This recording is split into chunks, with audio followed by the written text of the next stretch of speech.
With more power than before and a vastly revised chassis, the new Ducati Panigale V4 is claimed to be nothing short of stunning. Launched at the annual bash at World Ducati Week 2024, the latest generation Panigale boasts a completely new look, with wings that integrate into the fairing and smaller, more slim headlights and air intakes that seem to increase the aggressive demeanor of the bike.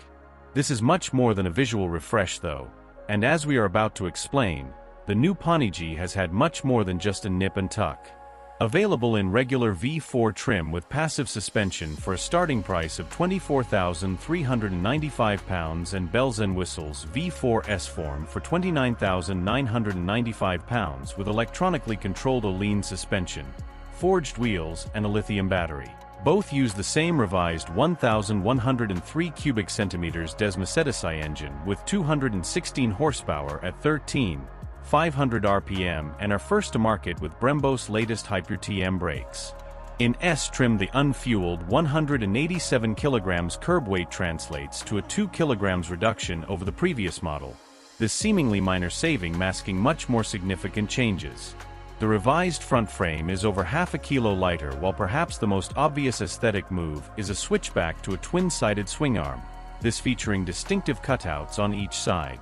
Showing the bike off for the first time in the UK at a VIP dinner ahead of the Silverstone MotoGP round, a Ducati spokesman described this as an emotional move given single-sided swing arms have been a visual signature of its sports bikes for a long time now. But the technical benefits were clear. The new swing arm and frame deliberately engineered with more flex in them than before. Which sounds all wrong, until it's pointed out that when cranked over at 65-degree lean angles, the suspension is actually hardly moving at all, and a bit of give in the frame actually makes the bike more predictable on the ragged edge. Something confirmed by MotoGP Championship leader Francesco Bagnaia, who says the new bike is much easier to ride to the limit than its predecessor. The bodywork covering all this has been restyled with both looks and performance in mind.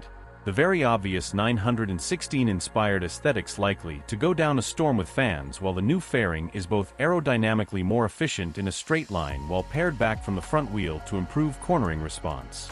Foot pegs are also a fraction closer in to improve both aero and lean angles.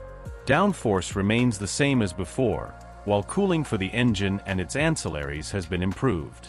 The engine gets new, higher lift cams and ekes out a notional half a horsepower, more even running to more restrictive €5 plus regs. The alternator and oil pump are meanwhile the same as those on the Panigale V4, while the gearbox housing is from the Superleggera V4. 216 horsepower still not enough? Tick the box for the Akrapovic exhaust, and that increases to 228 horsepower, though this is a track-only option. Helping even regular riders make sense of that is a next-gen package of electronics controlling engine, braking and everything in between.